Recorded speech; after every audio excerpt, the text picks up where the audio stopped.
Uh, my pleasure to introduce our next speaker briefly, Suran Magesvaran, who is President of Procter & Gamble for Asia Pacific, and just a short while back also took over responsibility as President for India, Middle East, and Africa. He spent his entire professional career at Procter & Gamble. He started in 1994. I think this would be your 25th year, Suran. And he's currently managing sales and marketing for Procter & Gamble in these two very important markets. So if you think of our discussion up to this point about the importance of Asia and the countries that he's managing represent a very large part of Procter & Gamble's portfolio. He is also, I should mention, a parent of a student, and a wonderful student, I might add, that I've gotten to know at Northeastern. So it's not by design, but it's just a wonderful that we have two speakers back to back who are also parents and also very distinguished executives. With that, I'm going to turn it over to you, Suran, to please introduce yourself a little further and to take us into the exploration of Procter & Gamble. Thank you. Please join me in welcome Suran. Thanks, Ravi. Good morning. Greetings. Good evening from paradise. Thank you for the kind introduction, and good morning. Good morning, everyone. Indeed, what an awesome school Northeastern is. It's a pleasure to have my oldest there, and he's a sophomore right now doing a co-op in Jersey, about to finish. Well, it's my pleasure to join you guys today in this annual symposium for the Center for Emerging Markets to share my experience from leading the Asia Pacific business for Procter & Gamble. As Ravi said, I have responsibility for Asia Pacific as well as India, Middle East, Africa. The business is quite large, well over $12 billion, making over $1 billion of profit, and it covers a scope of 105 of the world's 195 countries. Before I continue, let me share a bit more of myself and my journey in Asia. I joined P&G, as Ravi said, back in '94 as a cost analyst in finance. I've been in the company for 24 years. I'd worked for 5 years before that and gained experience across functions, product categories, and geographies. For a third of my career, I've been based in Asia. I've lived in China and the last 6 years in Singapore. Today, I am privileged to lead Asia Pacific, as I said, and in January, I took over responsibility for P&G's India, Middle East, and Africa operations. It's been a fantastic ride. While I enjoyed every assignment, being able to work in Asia Pacific, a region of continuous growth with such diverse consumers and markets, have been especially enriching and exciting. On a personal level, I've been married to my wife, Melissa, for over 20 years, blessed with 3 boys. The eldest one, as I mentioned, Gunnar, will be entering the 3rd year as a student at Northeastern University's Business School. My personal motto is dare to dream. What it takes is hard work and focus, and my own journey during the last 24 years, from Sri Lanka to growing up in Africa, then on to the US to do my studies, and then on to China and now to Singapore is a good example of nothing is impossible. And this nothing is impossible is a great motto, perfect motto, reflecting the dynamism of the Asia region. I'm a numbers person. Let me share a few facts in order to set the case, so to speak. Diverse, the rise of Asia. We operate in one of the most diverse consumer landscapes. 4.5 billion people of the world's population are in Asia. 2 billion in Asia Pacific alone. Huge diversity of culture, religions, language, and economic development. The major religion is Hinduism. It's about 30% of the population. Islam, 16%, and then Christianity. These are the top 3. Indonesia is the largest Muslim population of any country globally. We have 25 plus official languages and thousands of dialects. Mandarin, English, Hindi, Bahasa, Japanese are the top 5 languages.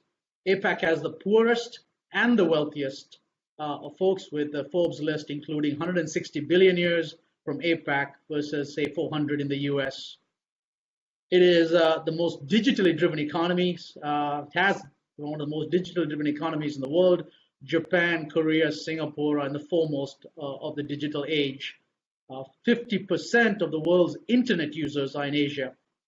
From a dynamic standpoint, Asia is leading the growth with 60% of the world's middle class spend projected to happen in Asia by 2030. But P&G is not new to this landscape. We have P&G been in Asia Pacific for over 80 years. We started our first operation in Philippines. This is actually the second oldest operation after the US. We serve 100 million households in Asia Pacific every day with over 10 categories and 20 brands. We connect with another 5 million on a deeper level, engaging them in consumer research every year. Net, we know Asia Pacific, I'd like to believe. It's our business to know the region and our consumers and know our consumers in Asia Pacific. We are winning in Asia Pacific, in case you're wondering. We are the fastest growing FMCG company in the region. We contribute to the highest growth rate of P&G globally. We're leading innovation for the region through state-of-the-art billion-dollar innovation centers in Singapore and Japan. The Singapore Innovation Center is a home of 250 advanced laboratories and employs over 500 researchers. So how are we doing this? We leverage our global portfolio of leading and innovative brands to win locally. You may recognize many of these. This morning, I will share with you our model on how we're winning with the Asian consumer. We have a clear model and consists of five elements. First, superior consumer understanding. Second, superior value proposition. Third, superior communication models. Fourth, superior business model. And then fifth is superior activation. Let me explain and illustrate with examples on each of these elements.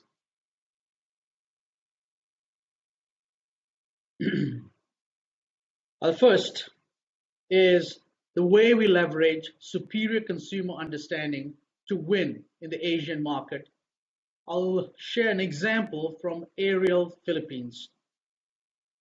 Ariel is our leading detergent brand in the Philippines. It's akin to Tide in terms of superiority. A few years back, we were losing share despite the superiority of the brand's performance. So what did we do? We talked to local consumers. This is our model. And realized we cannot simply focus on cleaning. Actually, the Filipino consumer follows a 6-step laundry process. I know it's incredible. The Filipino consumer on average spends 3 to 4 hours doing laundry every day. What they want when they're this engaged in the process is they want a better experience. So we listen to consumers, we call them our boss, and reformulated our Ariel products to deliver better sudsing, better scent while washing through this process, and stain-free, fresh-smelling clothes at the end of the cycle. Since reformulating, having heard the consumer benefit idea and insight, we have been consistently growing share for the last 2 years. The next part, and again, I'm keeping this a high level and I'm happy to answer questions at the end, is superior value proposition. This is the second most important part of the model. APAC consumers are always looking for value, and frankly, global consumers are always looking for value. This is not about affordability, but about delivering superior performance at the right price. To illustrate this, I'll share the example of Downy fabric enhancers. Downy is a global billion-dollar brand for us. US Downy, which most of you may be familiar with, is all about delivering softness and freshness. Actually, the latest offering from Downy for us in APAC is fabric protection. In a developed market like US, consumers like multiple higher order benefits like softness, freshness, but also protection from stretch, fade, fuzz. Superior value for Downy in developed markets is defined as keeping clothes like new. Again, the insight was keeping clothes like new. In APAC, you may be surprised to know that Downy is more about freshness, sensorial, scent. In markets like Thailand, Philippines, and Indonesia, Downy is positioned as perfume for clothes. This is based on the insight that consumers cannot afford wearing cologne. Needless to say, an expensive cologne every day. What we did here was to reframe the value of the category by comparing it to perfume, driving a much higher value perception, much higher than it's just a fabric softener. As a result, the Downy perfume collection has become a key growth driver of the total fabric enhancers category. The third element of the model is communication. In a region where 50% of the internet users live, it makes sense to adapt our communication and marketing models to reach consumers where they are, which is online. The example I'd like to share with you is SK-II. SK-II is a billion-dollar brand born in the region. It was invented in Japan. It is a prestige skincare line with Pitera, a signature ingredient. It's a clear liquid rich in vitamins, amino acids, and minerals. It promises to keep you young forever. It's our best-selling product. The SK-II facial treatment essence starts at a price of $200 for a bottle, and we go well on top of $800 for a bottle. SK-II was one of the first brands to realize that to reach our target consumers, which are young executives, they needed to connect with them on digital. The brand shifted completely its communication model to be 100% digital, leveraging the full digital ecosystem, including SK-II's own digital platforms, but also online media, bloggers, and so on to amplify the brand content, reaching more consumers and bringing new users to SK-II. Digital is also playing a key role in the way SK-II connects with young executives in store. A couple of weeks ago, we launched the first SK-II Future X Smart store in Tokyo. This store combines state-of-the-art facial recognition, artificial intelligence, and smart sensors with SK-II's proprietary skin science and diagnostics to provide digitally native consumers with the next generation of skin counseling and retail experience. Behind this digital focus, the SK-II business results have been phenomenal. I've been adding about $200 to $300 million every year. The fourth element, which you're familiar with and applies to anywhere in the world, is about having a business model that works. It starts with a unique benefit. Second, good value. Third, a strong gross margin, which allows us to invest in advertising, ultimately selling more and making money. A great example of this model is Gillette. Gillette clearly offers a superior benefit. No razor beats Gillette. Gillette offers great value versus disposables, which is a predominant form of razors in this market. It lasts much longer and provides better value than having multiple disposables. Gillette has an incredible gross margin. It allows for strong investment in advertising, globally well over $2 billion. Makes money, and this is one of the most profitable businesses at P&G. With all previous elements in place, the key is to activate it, which is the fifth element, through strong partnership with retailers, close collaborations with suppliers in the community.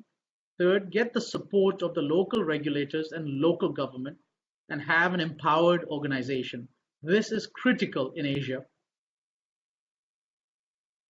A few examples of external partnerships include, first, the Singapore government, as an example. We have a long-term partnership with the Singapore government. I'm a member of the board of the Singapore Economic Development Board. We have a $100 million e-center investment that I just opened to invest on digital innovation and support the government objective to position Singapore as a digital hub for Asia and for the world. Through this partnership, we're investing in best-in-class digital capabilities and solutions for our business. Second, community programs. We contribute to the communities in which we operate through programs like the Children's Safe Drinking Water. We've already provided 13 billion gallons of safe drinking water globally via water purifier packs, which are produced in Singapore for the world. In the region, we work with partners like World Vision in Indonesia and Red Cross in Vietnam to deliver safe drinking water to disaster-prone provinces. And this takes me to the last but most important point. having empowered and motivated employees. We take pride on attracting the best talent in the region. But retaining the best talent requires continuous training and development. This is critical for a promotion from within a company like P&G. A vibrant workplace where employees can be their best, from having the right workspace to healthy life support systems, promoting an inclusive and diverse work environment. The opportunity for employees and the opportunity to contribute to the community. An example from the organization in Asia Pacific would be skill-led volunteering programs. Employees share their knowledge on sales, marketing, and analytics to train not-for-profit and small and medium enterprises. Last year, we offered over 500 hours of training and workshops to 30 plus NGOs, and over 100 employees participated. Local community support. Through our partnership with Habitat for Humanity, our employees participate in supporting the elderly in Singapore, helping to clean their homes. Environmental sustainability. We have ambitious corporate and company objectives in this area, offer employees continuous learning, workshops, and how to do business more sustainably. We also organized expeditions like the one we did a few months ago to clean the coastline of Singapore, where we recovered more than 1,000 kilograms of plastic in an afternoon. Let me recap. We are winning in Asia through superior consumer understanding, superior value proposition, superior communication model, superior business model, and superior activation. Behind this model, I expect our business to accelerate even further. With that, I will close and open up for questions, which is probably the more fun part of this discussion anyway. Thank you. Thank you. Thank you, Suran. Okay, questions. Suran, if I can get the ball rolling here in terms of discussion. There was a lot of talk in multinational companies about trying to target the middle and the bottom of the pyramid. And I know there's been some rethinking in many multinational companies about the viability of doing that. And some of the strategies you're describing appear to be targeting the more affluent segments, which is where the margins can be higher. Would you share with us your thoughts on the attractiveness of those segments, and particularly from a long-term point of view? How does P&G and how do you, looking in the Asia Pacific region, think of those segments? Thank you, Ravi, for the question. It comes back to these the 5 elements of the winning model. Regardless of whether we're talking consumer 1, consumer 2, or consumer 3, which is the way I like to classify this the striata, if you may, there is a proposition and a need at every striata of society. The key is to find out how one can serve these consumers in a way in which, as you say, we can make money. So if we take a proposition such as Downy, I'll use one of the examples I used today. It is actually equally distributed in consumer 1 as in consumer 2 as in consumer 3. The key is to be able to communicate the value to the consumer to make sure that that value makes sense to that consumer. Now, how one then does the affordability, Ravi, is you can have cash outlay where you've got pricing and sizing. Everybody wants to use Downy, but not everybody can afford to buy a single bottle, a big bottle, 800 milliliters in one purchase cycle. So what do we have? In the Philippines, we've got a 5 peso sachet. We have a 7 peso sachet, 10 peso sachet, 20 peso. So we've got the whole ladder. And that is a very overt strategy because the ladder then allows us to distribute, which is the second element of which is availability, the product to where the consumer is shopping. So 5 peso will go the deepest. I'm able to get a 5 peso sachet to almost 1 million stores in the Philippines. Whereas the 20 peso will probably go to the top 200,000. And the 200 ml bottle or the 500 milliliter bottle will be in the top 20,000 or 50,000 doors, mostly in modern trade. That's an example of how you can take any of our propositions and overtly through advertising, making the right sizing pricing and making the right value framing, make it available. Just to follow up on that, Suran, can you give us some insights on how do you make money when you distribute a 5 peso product to 1 million places between the cost of the packaging and the distribution cost? Are there any tricks or any reasons why you can make money despite those costs? The magical word is scale. You have to be big enough, large enough. You have to have production facilities, Ravi, that is local. You have to run your lines flat out. What I tell supply chain colleagues is a line is a terrible thing to keep idle. So one is local availability. Second is run the lines flat out, which means create the demand. And then third is scale your operation in such a way that it makes sense. And that comes to the go-to-market model. The go-to-market model for us is very sophisticated. We have clear models on how we go to the modern trade, the big customers. There's another model on how we go to the medium and to the let's call it the tier 2 cities, and yet a third model that gets to the extremities of the distribution, where one can leverage wholesale networks and sub-distributors to get deep. But all this has to be very carefully orchestrated in every marketplace. Thank you. Any questions? Ron, thank you very much for your very nice presentation. So I just have the quick questions. So sorry, I'm going to ask you to speak up. The volume is just not that good here. I apologize. Business like P&G apply big data analysis or social media analysis in South Asian country market. Thank you. Could you hear that, Suran? I could not, Ravi. Could you repeat that? Sorry about that. How does P&G leverage big data and social media in your markets? What's the first word? Big data. Big data, of course. It's a fascinating world in which we're watching a transformation happen in the marketplace. There's an online marketplace that is exploding, and of course there is a big box that we've all grown up shopping at. And then there is the truly explosive channel is what I call the small box. These would be the 7-Elevens, the Alphamart, the Indomarts of the world. As the traffic congestion around most cities gets worse and worse, the concept of being able to shop at neighborhood stores, small boxes, is taking on.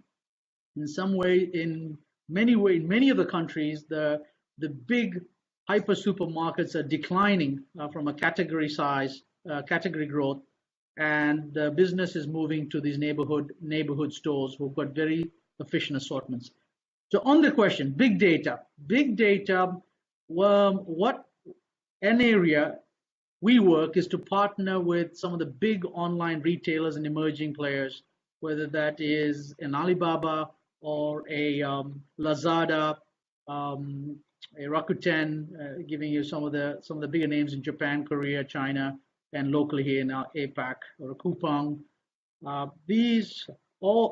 With these folks, we would have joint business planning sessions. In some, I've got folks embedded, and they're mining for insights. There's such a wealth of data. All of us are getting amazing data, but the challenge is to be able to sift through it and be able to make sense of it. So that's one. Social media. The example I gave of SK2. We have gone full digital. We used to advertise on TV, but found the ROIs not very effective, even for a brand of that size. Rather, being targeted, going to the bloggers, being very, very synchronized in our strategy of how awareness is created with the right target group is via a online and social media system that is taking this business into new heights of sales. It is a future. Okay, our next question comes from Vivek Sharma, who is CEO of Piramal Pharma Solutions, one of our speakers this morning. Hi, Suran. Thanks for a great presentation. How are you tackling local companies that are emerging in competition, especially with companies like P&G? So, like an example, in India, in the name of patriotism and domestic products, so Patanjali, for example, has become so big, and I think they give you guys tough competition there. So I'm just trying to get your perspective. How do you deal with that? What is the internal strategy? Because you're seen as a foreign company in such one of the largest market, right, from a growth perspective. And how do you internally talk about it, and what steps have you taken to overcome some of the challenges? Yeah, great question. Patanjali in India is well known, and it's an amazing phenomenon to watch how certain industries, certain categories, I should say, they have disrupted, or I should say, he has disrupted. And um, our strategy is to ensure that the categories we play in, first and foremost, we have the most superior product. That, if you're talking about moats, the brand moat is to ensure first and foremost that one has a product that whether you touch it, see it, touch it, sense it, smell it, it has to be clearly superior and delivers on the benefit that it promises. Then specifically in areas where you find the local players coming in is typically in three areas. And these are all areas in which the larger brands have typically fallen asleep and allowed these spaces to be unserved. So let's take Patanjali, which is the natural segment. What we're finding, not just in India, but across the world, naturals is an emerging phenomena in which, whether it is a US or it is in Vietnam, naturals is something that all consumers across categories are sparking to. From the obvious, such as a new mother wanting a naturals product for diaper, to say oral care, toothpaste, things that you put in your body, or fem care products. These are obvious where the naturals is disrupting the category. The second area, interestingly, is one always thought that the smaller new entrants would come in from the bottom, but hardly. What the new players are coming in are from the top. They are coming in with premium products, with superior gross margin, with very targeted advertising, if any, with in-store and high customer margins, and then they expand from there. So these are two spaces. So how are we dealing with it? How am I dealing with it? First of all, we have every right to play in the natural segments. We've got the ingredients, we've got the product story, we've got the brands. And it has been our miss not to get into naturals faster. The second area is we've got the technology. As I mentioned, I've at least got $2 billion research facilities in this region, and there's many more around the world that we are interconnected. And we are inventing, the number of patents that are being posted every year is mind-blowing. We need to start with the intentionality of winning from the top. And this is the second strategy in which for every category I ask, what's your naturals play? And second, what is the premiumization play that we will have in the Innovation Master Plan? So you were talking about the R&D labs in Japan and Singapore, but do you have R&D labs in other parts of the world? I noticed that there's an innovation lab in China. Is that just an adaptation of products that are produced in the US and Japan and Singapore that's being sold in China, some adaptation from these other places? Or is it actually related to Ravi's question about are there certain products that are developed uniquely for those particular markets to capture the lower income consumers? But you said for Downy, for example, you use Downy, you can serve the different segments of the consumers by using quantity, but I'm just curious about whether specific innovations are being developed for other markets. Great question. Each of these innovation centers are prima facie large research facilities. The Beijing Technical Center for us is a massive facility arguably even bigger than the Singapore one, albeit we started it a little earlier. The way it works is it's an interconnected research and development. And interestingly, out of China are some of the premium propositions are being created. But it's not that modular. In some ways, there are molecules and technologies that are developed in one part, packaging that is developed in another. There are experiences and the way the product is delivered in another. For example, the sensorial labs in Singapore are world class. We employ folks who are certified, and you'll smile, noses. And what is a nose? These folks, after 10,000 hours of training, are certified as having a nose that can discern over 700 scents without cue. And these are masters globally. And there are a handful of these amazing noses.